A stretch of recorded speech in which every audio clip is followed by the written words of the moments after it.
dirt road leading to Sarah's cabin had never felt so threatening. 5 massive timber wolves stood in formation across the narrow path, their gray and silver coats catching the late afternoon light. Sarah gripped her steering wheel tighter, her knuckles turning white, as she brought her truck to a complete stop 50 yards away from the animals. This was no random wildlife encounter. The wolves were deliberately positioned, shoulder to shoulder, creating an impenetrable barrier. Their amber eyes tracked her every movement through the windshield. "This isn't happening," Sarah whispered to herself, reaching for her phone only. Find no signal bars typical for this remote stretch of Montana wilderness. She'd purchased the cabin 3 months ago as an escape from city life. Drawn to its isolation and the surrounding pine forest, now that isolation felt like a trap. The largest wolf, a battle-scarred male with silver-tipped fur, took 2 steps forward. His message was clear: go no further. Sarah's mind raced through her limited options. Turning around meant a 2-hour drive to the nearest town with darkness approaching. Attempting to drive through seemed foolish. These weren't ordinary wolves. Their behavior was too coordinated, too intentional. She honked the horn. The wolves didn't flinch.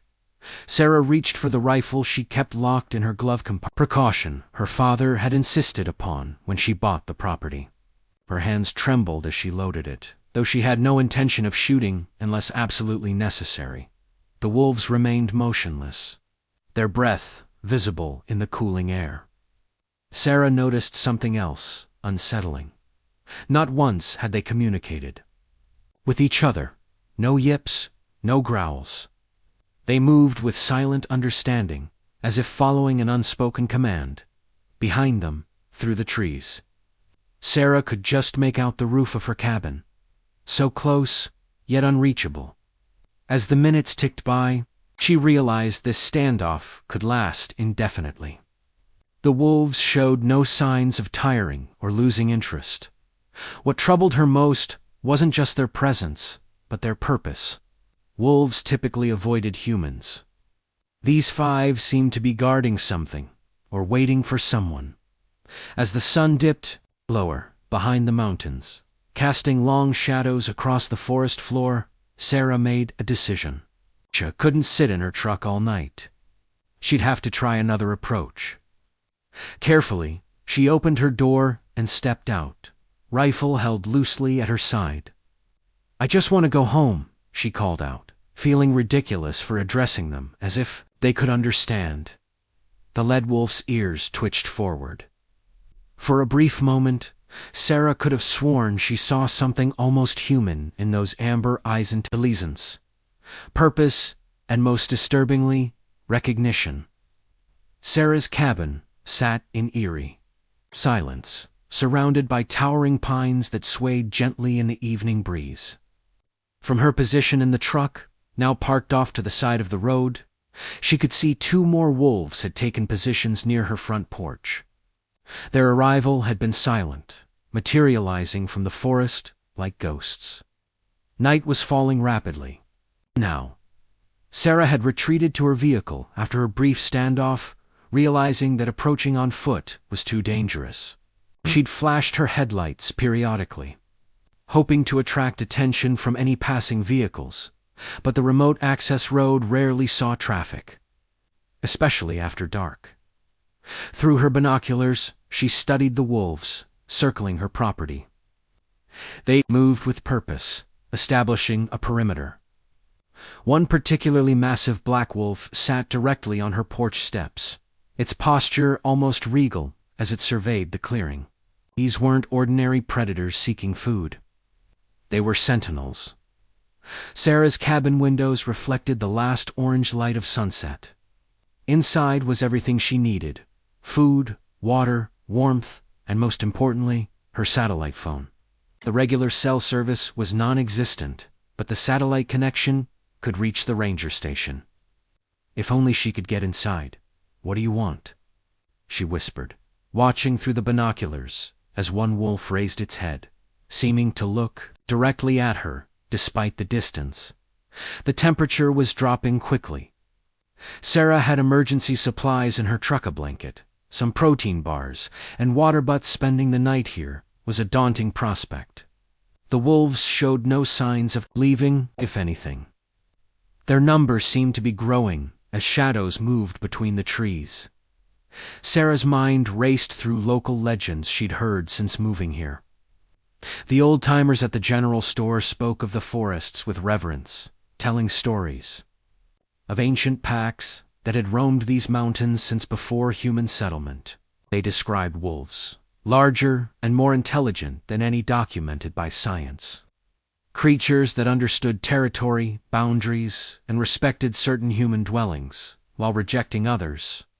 She'd dismissed these tales as local color, the kind of folklore that gave character to rural communities. Now, watching these wolves methodically guard her cabin, those stories took on new significance. As darkness enveloped the forest completely, Sarah turned on her dome light and pulled out her journal. If she was going to be trapped here, she might as well document what was happening. Perhaps writing would calm her nerves and help her think clearly. Day 1, she wrote. Surrounded by wolves, they're guarding my cabin, not hunting me. They seem to be waiting for something. A sudden movement caught her eye. The black wolf on her porch had stood up, alert. The others responded immediately, their postures shifting from passive observation to focused attention. Something had changed. Sarah followed their gaze toward the eastern tree line, where the forest was darkest. Something or someone was by morning. Word had spread through the nearby town of Pine Ridge. Sarah wasn't the only one who had noticed the wolves' unusual behavior.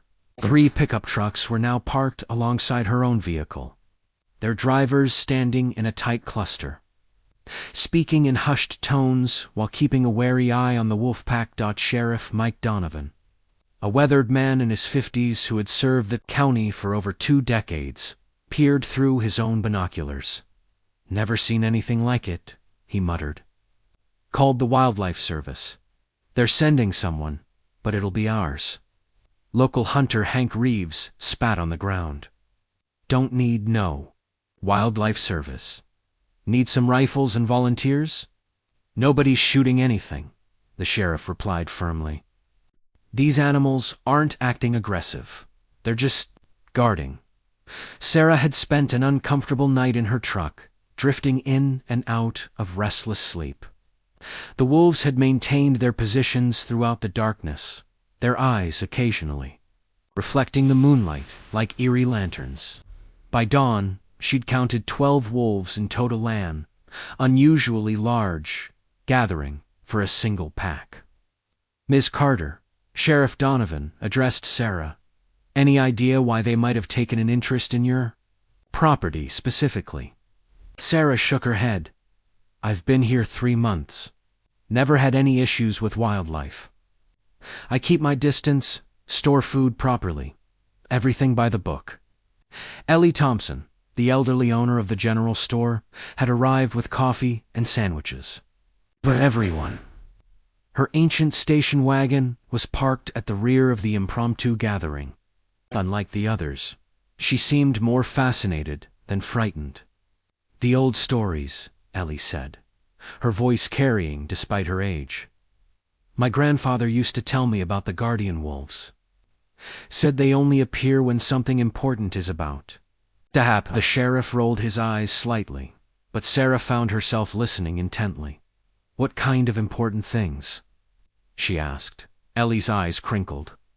Births, deaths, changes in the land, or when he's coming.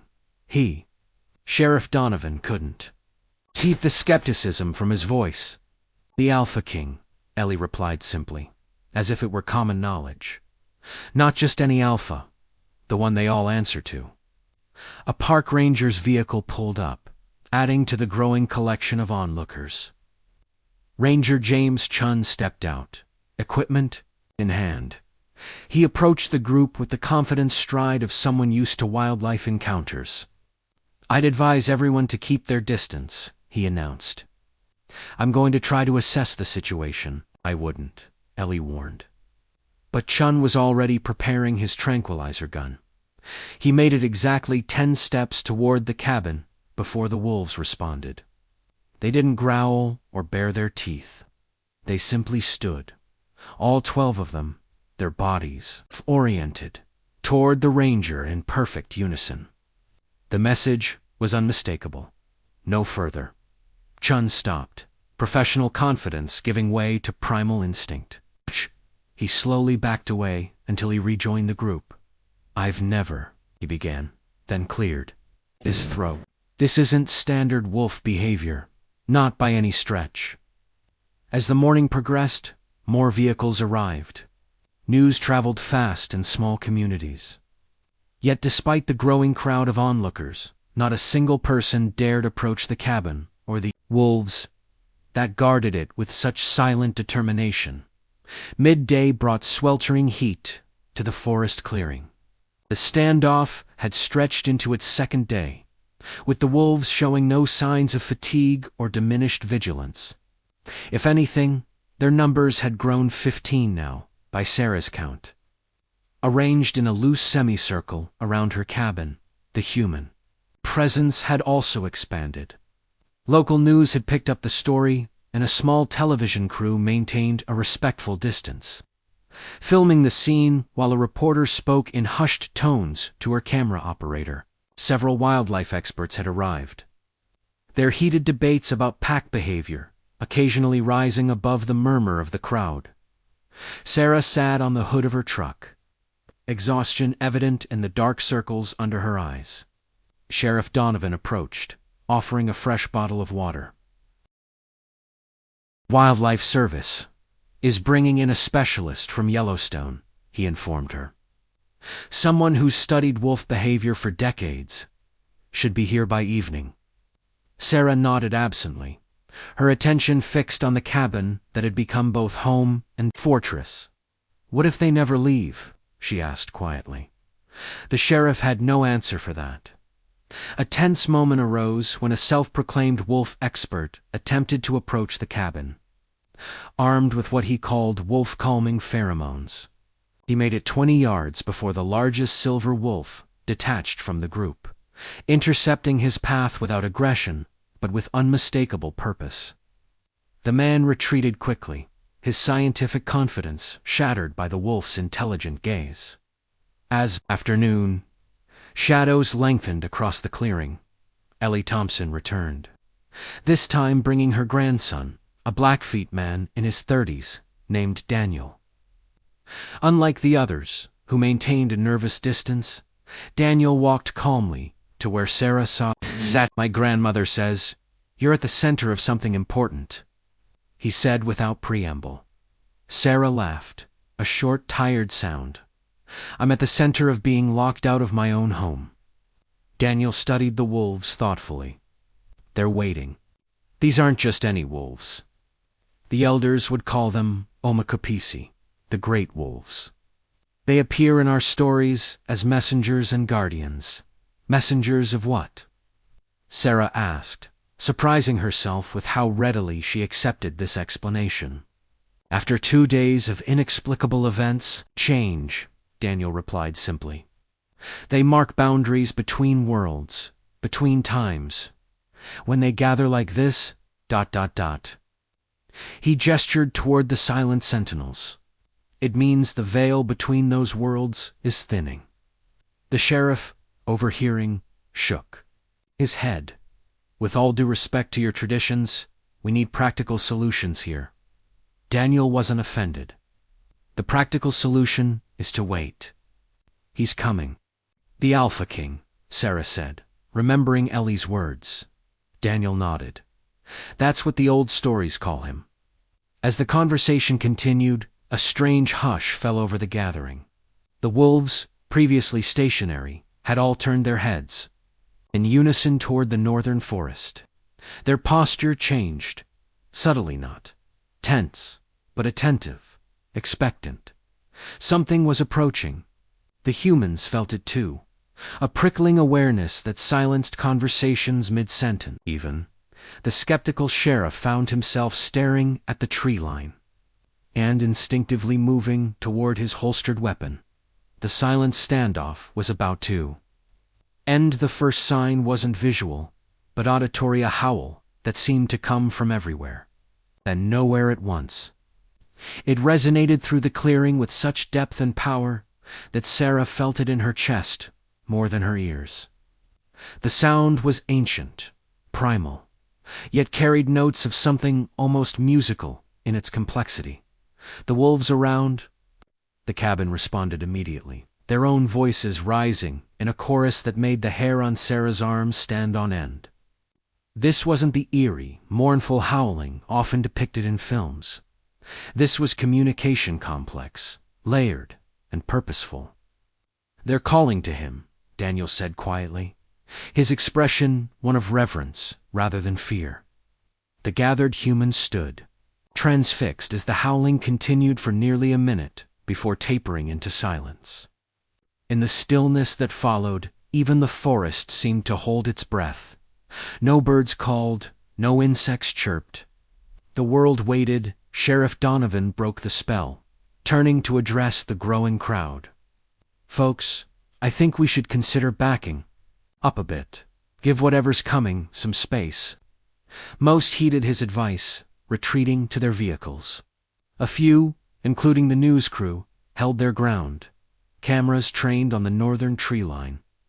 Sarah remained perched on her truck hood, unable or unwilling to move. Something told her she needed to witness what was coming. The wolves had arranged themselves in a new formation, a pathway leading from the forest directly to Sarah's cabin. They sat on their haunches, alert but relaxed, like honor guards awaiting the dignitary. "Look there," Ellie whispered, pointing with a gnarled finger. At first, Sarah saw nothing but shadows between the trees. Then movement caught her, a flicker of silver-gray fur, larger and more substantial than any of the wolves guarding her home. The figure paused at the forest's edge, partially obscured by the underbrush. The largest of the guardian wolves, at the battle-scarred silver male that had first blocked Sarah's path, approached the tree line. He lowered his head in what could only be described as a bow, then turned and looked directly at Sarah for a heartbeat that seemed to stretch into eternity. Their eyes locked. Sarah felt a strange certainty wash over her. This wasn't just about her cabin or territory. This was about her, specifically. The wolves had been waiting for her to arrive. Before they summoned their leader, the silver wolf turned back toward the forest and uttered a short, sharp bark. It was clearly an invitation. From the shadows emerged a wolf of impossible size, standing at least 4 feet tall at the shoulder, with fur the color of moonlight on snow. The creature moved with deliberate grace into the clearing. Its eyes, amber with flecks of gold, surveyed the scene with intelligence that transcended animal awareness. "The Alpha King," Daniel breathed, his voice barely audible. The massive wolf paused, scenting the air. Then, with deliberate purpose, it began walking directly toward Sarah. The clearing fell into absolute silence as the massive wolf approached. Each step was measured, purposeful, its enormous paws barely making a sound on the forest floor. Up close. The creature's size became even more apparent easily, twice the mass of the largest wolves in the guardian pack, with shoulders that would reach Sarah's chest if she were standing. Sarah remained frozen on the hood of her truck, heart hammering against her ribs. Every instinct screamed at her to retreat, to put distance between herself and this apex predator. Yet, something deeper held her in place, a sense that running would be not just futile, but somehow disrespectful. The Alpha King stopped 10 feet from her, its golden eyes studying her with unnerving intelligence. The intensity of its gaze made Sarah feel transparent, as if the creature could see through flesh and bone to something essential within her. "Don't move," Sheriff Donovan called from behind her. The metallic click of his sidearm being readied, cutting through the silence. "No." Daniel's voice was sharp with alarm. "Put the gun away. This isn't a threat, it's a meeting." The Alpha's ears flicked toward the voices, but its focus remained unwavering on Sarah. After what seemed like an eternity, it lowered its massive head, slightly not a bow, but an acknowledgement then. To the astonishment of everyone present, the great wolf sat on its haunches, assuming a position that somehow managed to convey both power and patience. It was waiting for something. "It wants you to respond," Daniel said quietly, having moved closer despite the danger. "In the old stories, the Alpha King only appears to those who have been chosen." "Chosen for what?" Sarah whispered, not taking her eyes off the wolf. "That depends on what you're needed for." Sarah slowly slid off the hood of her truck, her legs unsteady beneath her. Standing now, she faced the Alpha directly. Its head remained level with hers, despite its seated position. "What do you want from me?" she asked, feeling simultaneously foolish and profound. The Alpha King rose in one fluid motion and turned, taking several steps toward her cabin before looking back at her. The message was unmistakable. Follow.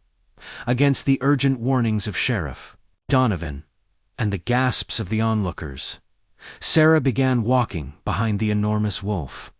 The guardian pack parted to create a path, their eyes tracking her movement with what almost seemed like respect as they approached the cabin. Sarah noticed something she hadn't been able to see from a distanced bee. Claw marks gouged into her front door, forming a pattern that couldn't possibly be random. The Alpha King stopped at the bottom of the porch steps, looking expectantly at Sarah. With trembling hands, she climbed the steps and examined the markings. They formed an intricate spiral pattern with smaller symbols branching from it, similar to petroglyphs she'd seen in museums, but with a fluid quality that spoke of deliberate craftsmanship rather than random scratching. "It's a map," she realized, aloud, tracing the pattern with her fingertips. The central spiral matched the contours of the surrounding mountains, with her cabin positioned at its center. One branch of the pattern extended northward, toward a section of forest she'd never explored. The Alpha King made a low sound in its throat, not a growl, but a rumble of confirmation. When Sarah turned to look at it, the massive wolf was staring intently at her cabin door, then back at her. Understanding dawned. "You want me to go inside?" The wolf blinked slowly, its golden eyes reflecting the afternoon sun. Sarah reached for her keys, surprised to find her hand steady now. As she unlocked the door, she felt a strange sense of ceremony, as if crossing a threshold in more ways than one. The guardian wolves remained in their positions, watching silently as she pushed the door open and stepped inside. The cabin appeared untouched, exactly as she'd left it 2 days ago. Sunlight streamed through the windows, illuminating dust motes dancing in the air. Sarah moved to her desk, where maps of the surrounding wilderness were. Spread out maps she'd been using to plan hiking routes. The Alpha King remained outside, but its presence felt palpable even through the walls. Sarah unfolded her most detailed topographical map and compared it to the pattern carved into her door. The resemblance was undeniable. With one crucial addition, the carved pattern marked a location deep in Thenarthurn Forest that wasn't indicated on any of her maps. "What's there?" she whispered to herself, tracing the spot with her finger, as if in answer.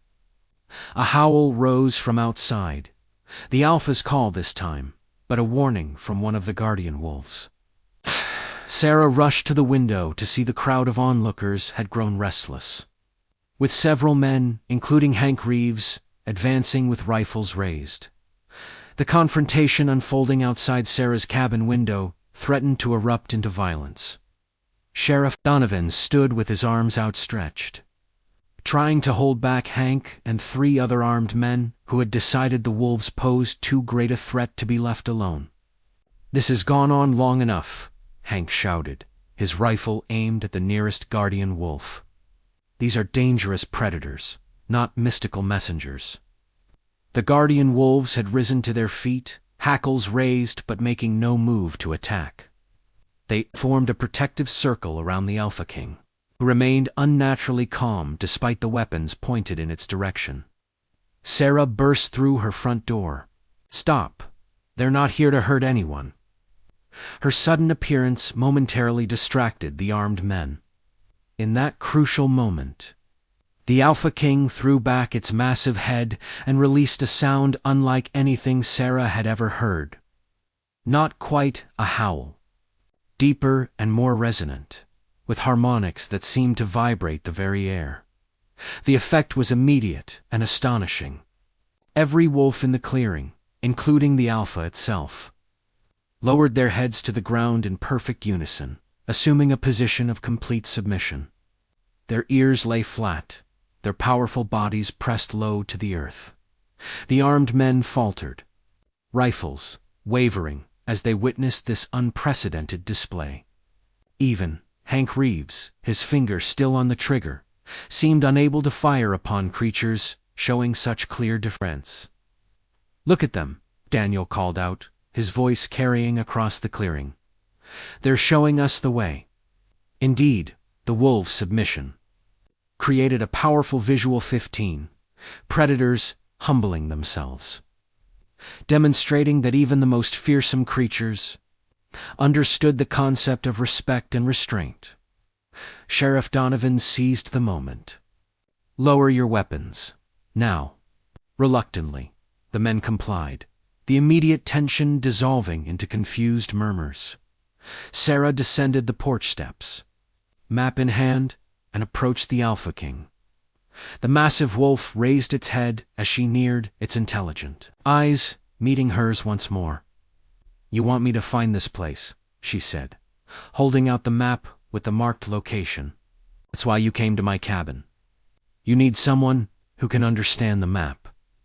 The Alpha King rose to its full imposing height.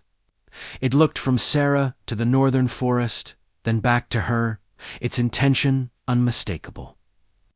"I'll go," she said, surprising herself with the certainty in her voice. "But I need time to prepare." The great wolf blinked slowly acceptance, then, with deliberate grace, it turned toward the gathered humans and released one final, resonant call. The guardian wolves responded immediately, rising from their submissive postures and retreating toward the forest in an organized formation. The Alpha King was the last to leave, pausing at the edge of the trees to look back at Sarah. In that moment, she felt a connection that transcended species, a recognition between two beings bound by something ancient and profound. As the magnificent creature disappeared into the shadows, the spell that had held the clearing in its grip for 2 days finally broke. People began talking all at once. Cameras clicked, and officials rushed forward with questions. But Sarah stood silent, her eyes fixed on the forest where the wolves had vanished. The map in her hands felt weighted with purpose. Whatever awaited in the northern wilderness, she knew her life had irrevocably changed. The moment the wolves had chosen her, cabin had chosen her. Daniel approached, standing quietly beside her, for a moment before speaking. "The elders say, when the Alpha King chooses a messenger, it's because worlds need to be bridged." Sarah nodded, folding the map carefully. "Then, I have preparations to make." As twilight descended on the clearing, Sarah returned to her cabin alone. The claw marks on her door no longer seemed like vandalism, but an invitation one she had already accepted. Tomorrow, she would follow the map to whatever secret the Alpha King needed her to discover. For tonight, though, she stood on her porch, listening to distant howls echoing through the mountains, not threatening but reassuring. The wolves were still out there, waiting for her to fulfill her part in a story far older and larger than herself, and somewhere in the deepening darkness, the Alpha King watched and waited.